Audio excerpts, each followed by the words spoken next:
This is Dawn Marie, and I'm your host for The Jump. This podcast is all about inspiring change, courage, and confidence, building grit. I'm an executive coach and speaker. I've worked for 20 years as a finance executive in New York City and London. I've also attended Georgetown Law and Boston College, and I'm a New York qualified lawyer.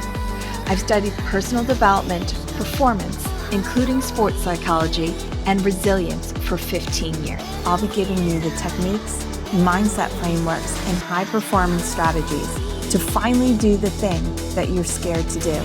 That jump, because that, my friends, is where the level up is. This is The Jump. Parachute required.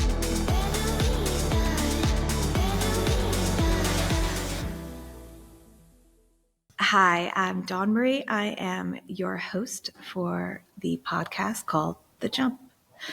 And thank you for joining me for the very second episode. In case you're at all curious, I still don't know what the fuck I'm doing. But I am determined to record a few episodes today. And so just to give you an idea, if you're hearing me only, you can't see this, but see that behind me? That's all nice background, with a cool, little movie thing. See that over there? That's got books. There's a cool couch. There's a plant. It's fake. I never lie to you. And I have no idea how to even get that into this shot, but I'm doing it anyway. And today's episode is going to tell you a little bit about my background, because I think that's the only way that I can earn your trust is by telling you a little bit about me and why I'm pretty good at what I do, although I could be wrong on that too. I don't have all the answers for you. And I know there's a lot of podcasts out there. I think this one's going to be a little bit different. So about me, I am 100% Colombian. I'm 45. I've been a digital nomad for 2 years. At 44, I decided to do a complete career pivot. And that was in July of 2023. And I had been doing executive coaching part-time for 2 years whilst I had my fairly lucrative regulatory consulting practice in London. And so when I worked as a interim C-level executive, so an interim or a contract-based chief compliance officer, I still kind of, I can't really comment on that. Interim chief compliance officer, interim chief operating officer. I had my own little company in London, which I still had, and I got paid a daily rate. So when I first started contracting, I got about $500 a day. And then through balls to the wall negotiation, I was able to scale that up to just under $2,000 a day.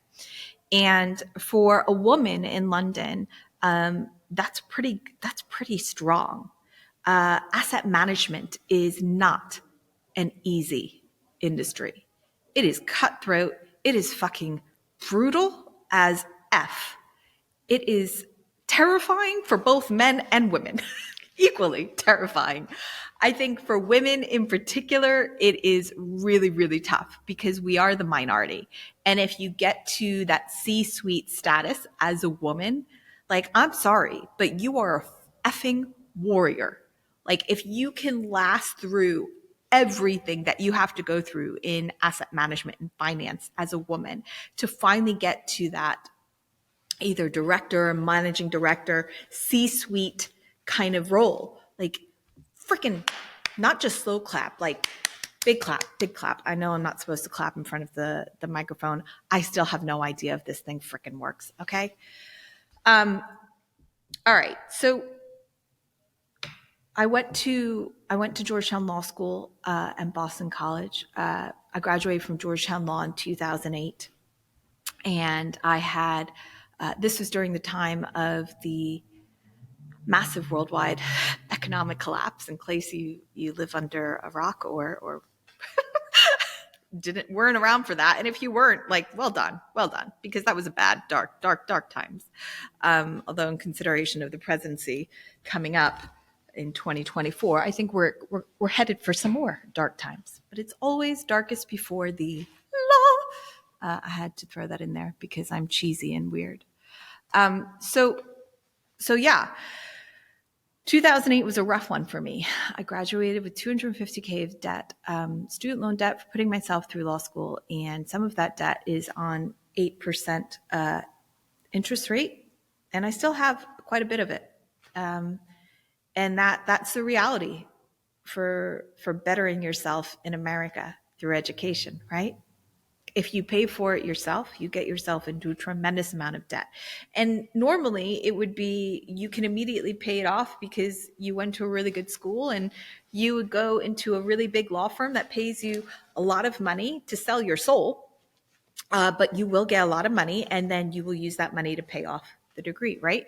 Except there were two things. One, I kind of sucked at law school. I was damn good at contracts. I'm very good at contract law. And I'm really good at like negotiation. I was good at private equity, venture capital, negotiation law. Everything else I kind of sucked at. So I graduated with a 2.97. So if for those of you who aren't familiar with American grading system, a 3.0 is a straight B, 2.97 is just under a B, and a 4.0 is a perfect grade, right?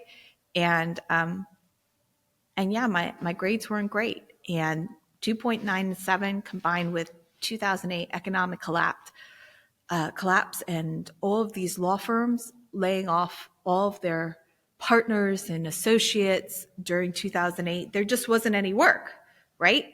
And if there was for work out there, it was for students who had better grades than me. And I'd say that was one of, I think we all have these moments in our life where we think it's all going in this right direction, right? This right trajectory. And then something happens, like a catastrophic event. For me, it was '08. And you know what? In comparison to other people, like that probably isn't even catastrophic. For me, it was. And for other people, it might be a heart attack. It might be a massive divorce. It might be finding out the love of their life has been having an affair for 5 years. It could be, health, wealth, relationships. Those are the three areas. So for me, that was a big thing that went wrong. But it developed in me this sense of becoming a warrior. It required me to redefine success because so many had deemed me a failure, to be honest with you. I used to call it hate mail. So in law school, you apply for all of these associate positions, right?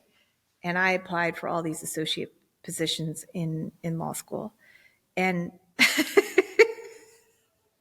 like it was no after no after no. Like, and when I would get the next letter, I'd be like, oh, here's some more hate mail. And it was a no. There's a lot of reasons for this. My first year in law school, I didn't do the typical thing of working for free. This is because I went to law school later in life. I went when I was like 25 or 26. And so for a lot of students, like they'll go to Georgetown, they'll go to any law school. They'll go to university first for 4 years and then they graduate and they go to law school and they kind of get everything done. I had been working on Wall Street in New York City for about 5 years. I was in New York during September 11th, which is another story, which we're not going to get into here for today. And so, yeah, I took some time to work first. And in finance, everything is transaction based. So people who performed really well at Bloomberg made a lot of money. It had nothing to do with the hours that they did. It was transaction based. And so I never really put it together that law was not going to be transaction based, that it would be this hourly slog, right? Law is based upon you as a partner, as an associate, whatever it is hours of your life. And so I rebelled against that. I mean, I'm not exactly conservative and I struggle with conformity, but I embrace that now. But I struggled with it for my first year. I just thought, well, seems ridiculous. Why the hell would I work for any law firm for free during my first year? I'm going to fuck off and go to Nantucket and bartend. And during that time, I kind of built up my first entrepreneurial venture, which was about divorce consulting for high net worth clientele who were going through really expensive divorces and needed someone to come in and kind of clarify what was taking so long. Why were the legal costs going up? And in that regard, with a lot of high net worth divorces, like they can cost couples like at least a couple $100,000, if not a couple hundred, then a couple million, candidly. And this happens. And what I saw was a gap in the market, right? I saw that two intelligent people who've accumulated wealth would think like 3-year-olds. And they would call their lawyer, who costs between, I don't know, $700 to $3,000 an hour, and bitch and moan and act and call their lawyer with stuff that they really should be calling their therapist about and or a consultant, because it would be just like noise, like blah, blah, blah, blah, about the cat, blah, blah, blah, about the painting, about the house or the car or whatever the heck it is. And I could see so clearly how illogical they were being. And so I picked up a few clients there. It was like just like practice. Like I was just practicing, right? That was my first entrepreneurial venture. And candidly, there should have been signs then that I should drop out of law school. It wasn't working for me. It was so clear that I was not as smart as the other people at Georgetown. I mean, they could read books. I had friends. I had a friend, Corey. He had a photographic memory. So do you know what it's like to study for a law school exam with someone with a photographic memory? So we would be studying for stuff, and I do not have a photographic memory. At least, sure as shit, not for law stuff. I can memorize different pages of Robin Sharma's book, or Brendan McCard's book, or Ed Millett, or Brene Brown. I memorize what they write, but law school was very different for me. And so I found myself amongst all of these super smart people who seemed to be smart without even trying. They were smart in a way that I wasn't. And so law school,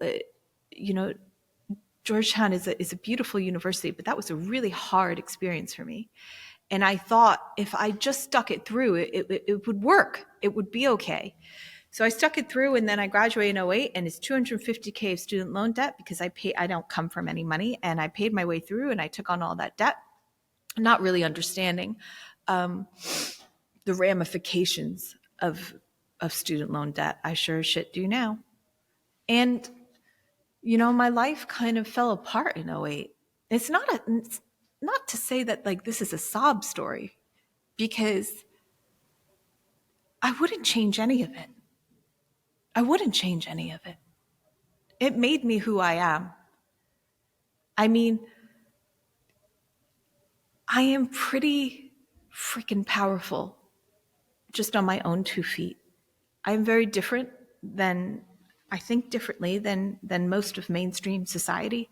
But if you can get yourself out of that situation, 2008, and then out of every single situation I would get myself into when I was traveling solo through all of these countries and these really remote places. I mean, even like Iceland, people are thinking, oh, Iceland's so beautiful. Not the part that I saw. I decided to get into the car. I don't know. This microphone is on. I think it's on. So I get in the car in Iceland. This car is not fit for purpose. When I traveled, I was not doing 5-star luxury stuff. Like I was roughing it. Sometimes I would stay in hostels, and then finally I stopped. So I would do Airbnbs. I would be traveling alone. I would get a cheap car. This was stupid in Iceland, right? You don't want a cheap car. I think it was also, it wasn't even, it was a manual car as well, because remember in Europe, everything is a manual car. It's not automatic. Separate story on that. That's probably for the next episode. Anyway, I jumped down a rabbit hole, but 2008 was rough. I made it work, right? I made it work. And, you know, almost 20 years later, but, really 15, 16 years later, here I am reinventing myself as a speaker and as a coach. And I've been coaching for a little over 2 years, but I wasn't doing it full time, right? I started studying personal development and leadership and communication psychology, organizational psychology, neuroscience, mindfulness, mindset habits, growth mindset, high performance habits. I started studying the coaches of NFA and which is National Football Association, or NBA players, Kobe Bryant. Started studying Kobe Bryant in 08 and 09 because I had to reinvent my idea of success. And I had to save myself from extreme depression and debilitating anxiety and anxiety attacks. My anxiety attacks, I still have a few as 15 years later, I still have a few. Usually they're around tech instead of around debt or student loan debt and money. The things that live in your body, your fears, they never really go away. You can process them and you can heal them, but I wouldn't say that you ever conquer completely things like depression and anxiety. I think that those two pieces will always, of me, will always be with me. For a long time, a very long time, I would never talk about my anxiety or my depression or '08 or my student loan debt or even my GPA. And then I realized that the only way for me to truly be free is to start telling my story. And I thought it would be mainly through a book, because I love to write more than anything else in the world. I love to write. And I think it's one of the things that I'm good at. I believe that we all have at least 3 things that we're really good at. And writing is one of them for me. But then I also realized that I have a voice. I guess part of doing this podcast is a kind of a fuck you to all of those bosses that I had when I was in finance who would just tell me to shut the fuck up. I went to Georgetown Law School, and I cannot believe how I was treated in finance. And it wasn't just me. I think a lot of women deal with a lot of stuff. Now, that is not to say I am anti-man or a raging feminist. I'm an equalist. And I'm a humanist. But still, all of that being said, it's hard. It's a hard thing now that I'm out of that industry. Of course, I'll coach and I'll come in to speak with certain firms, and have workshops and stuff like that. But now that I'm out of that industry, I realize what having to constantly fight to be heard or to have a voice or a seat at the table when I'm just as smart as anyone else at that table, candidly. Finance taught me a lot, right?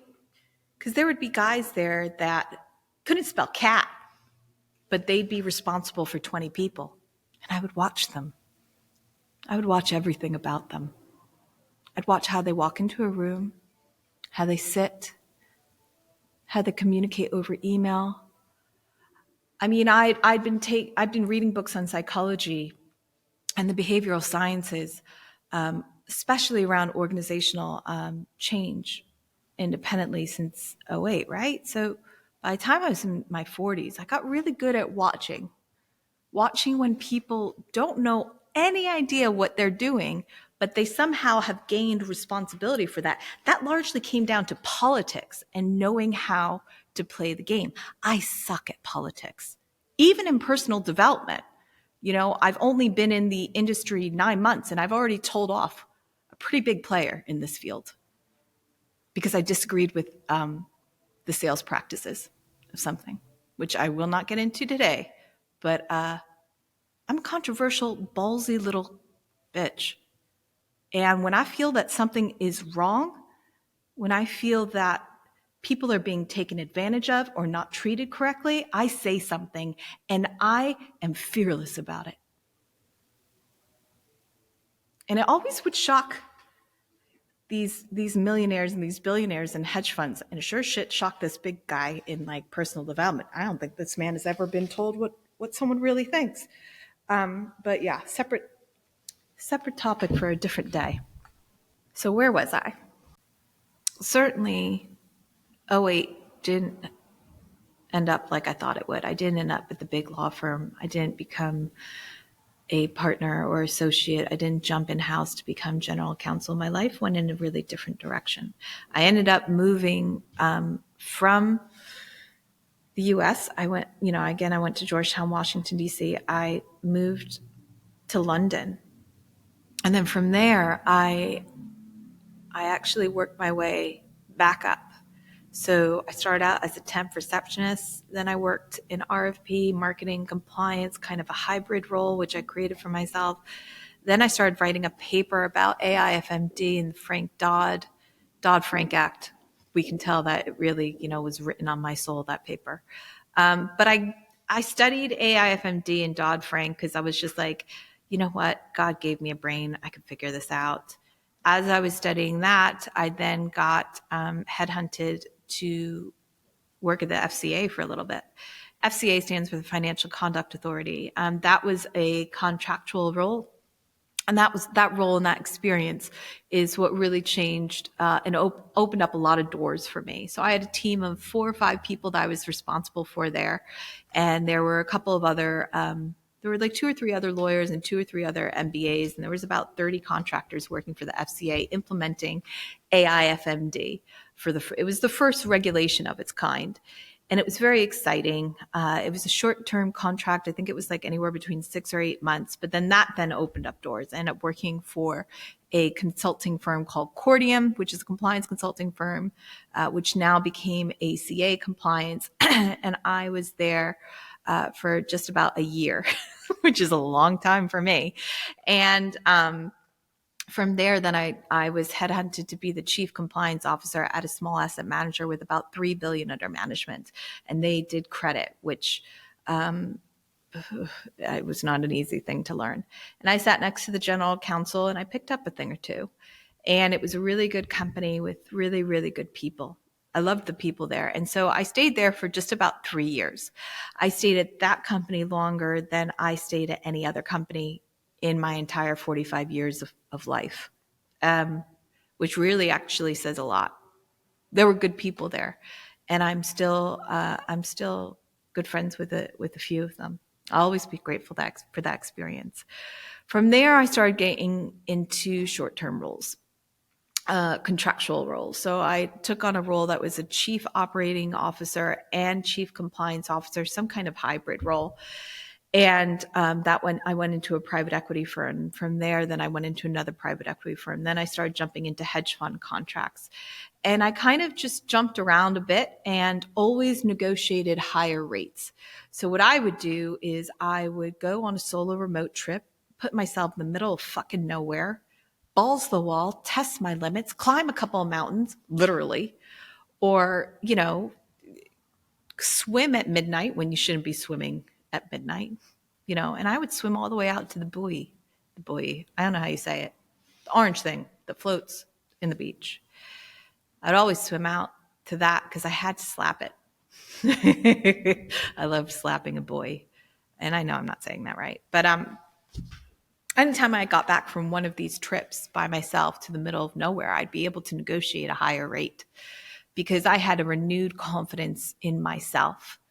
And I spend generally, I spend quite a lot of time alone. I crave that time alone, and candidly, I need it. I am a highly sensitive person.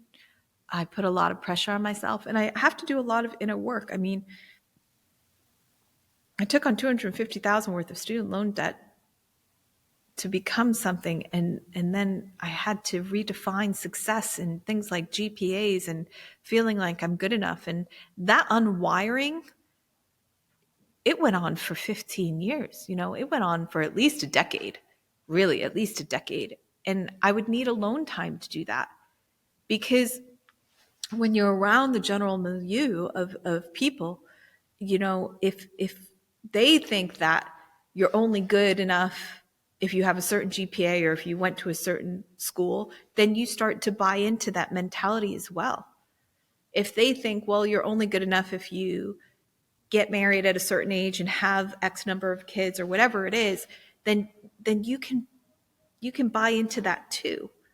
I never got married or had kids. It wasn't in the cards for my life. And I actually think that in large part, a lot of my issues with anxiety and depression played into my ability to relate in a healthy way to men after '08. Because I always had boyfriends before '08.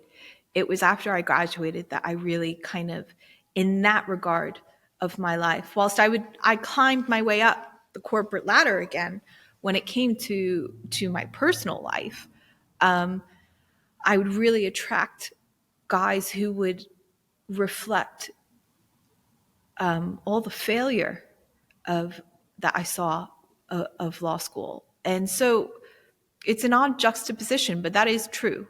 That is true. But anyway, I always like time by myself because I trust me. I trust me to get in and out of pretty much any situation because I've done it. Like, I've literally gotten into a physical fight with a dude. Now, he was tiny, but he was strong, in Tuscany. I mean, he wasn't that tiny. This man was like very sinewy, very muscular. We got into a physical fight over his dog in Tuscany because I was going to walk his dog because this dog was in a cage the whole time. And I can't bear to see a person or an animal in a cage. It does something to me. And so I wrote this note in Italian before I set out on this trip, because every day I was in Tuscany for a wedding, and I was staying at this beautiful villa, an agriturismo, where you cook and eat and swim, and just, it's beautiful. And I would walk by this dog every day, and this dog was just in his cage, and it was killing me. It was killing me every day. And so finally I thought I was going to do something about it. And I wrote on this note that in Italian, because I was like, well, just in case I get caught. I got caught. He came flying out of the house, and he tried to drag me back into the house. And I knew to make my body weight really dead, because even though he was strong, listen, I mean, you can't see it there, but I'm not a lightweight. I am a medium, very real girl. I am Colombian. I've got a booty, and I'm not fat, but I'm not thin. Oh, and I'm not on Ozempic. So actually, I do eat food. Ooh, I just said that. I might be on it someday, because I really, it would be nice to drop from a size 8 to a size 6 at some point in my life. I think I blew through size 6 at like 30. And then I never saw that size again. No, that's not true. All right, I'm not going to go down that route. Anyway, so fight with this dude over the dog. So I had the leash, I had the note. I was going to just take this dog for a walk. I just wanted to take the dog for a walk. I wanted him to know what it felt like outside of a cage. And the guy came in, we got into a physical fight. I started yelling, which is something I always recommend doing, especially if you are a woman traveling alone. Just a Udemy also did it in the middle of the day, right? So people are awake and my voice can carry.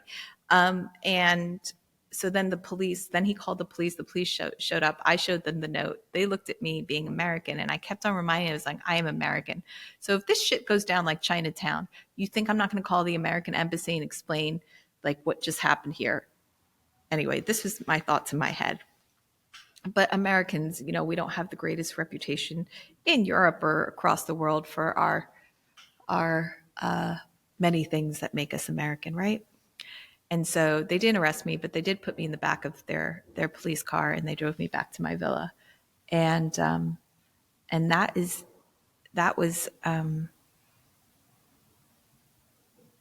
the story of me in Tuscany, getting in a fight over the dog. And I paused there because I always swore I would go back for that dog. And I never did.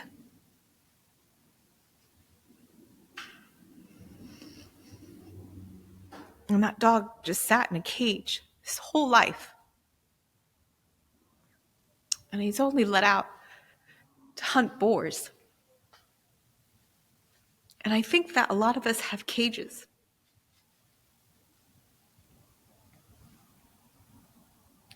A lot of us have cages. And maybe we don't even see the bars. But we make ourselves get up and go through the motions, go to our cage. And we sit there. And maybe a few years go by, and maybe decades go by. And you just kind of come to this realization someday, either because your health finally bitch slaps you, or your weight bitch slaps you, or maybe your partner bitch slaps you, but something happens in your life, and then all of a sudden you realize how unhappy you are and that you have been sitting in a cage. Part of this podcast and part of the jump is teaching you how to get out of the cage. Teaching you how you can teach your kids that they don't have to grow up and be in a cage either. Teaching you that, me going to Georgetown or a really great school, whilst I am grateful for that school experience, it didn't make my life peachy or easy. What eventually made my life really fulfilling was the mindset work and the soul work and the heart work. Rinse and repeat, mindset, soul, heart. That's how I was able to pull myself out of what was a really, that situation sucked. It wasn't a perfect or an easy process. Anyway, this ended up being an episode about cages. And if you want to learn how to get out of yours, listen to episode 3. I love you. Go do something brave today. It will end up okay.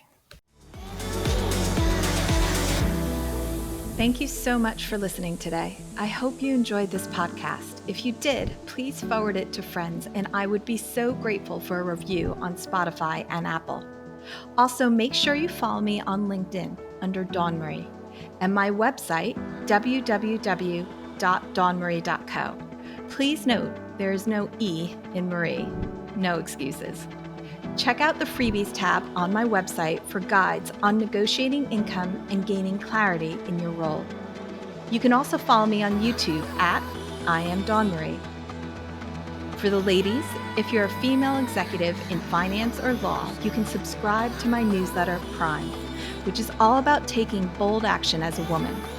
I'll put links for these in my show notes. Until next time, I love you. Get your nose down, take a deep breath, and jump. Keep doing the things that you fear.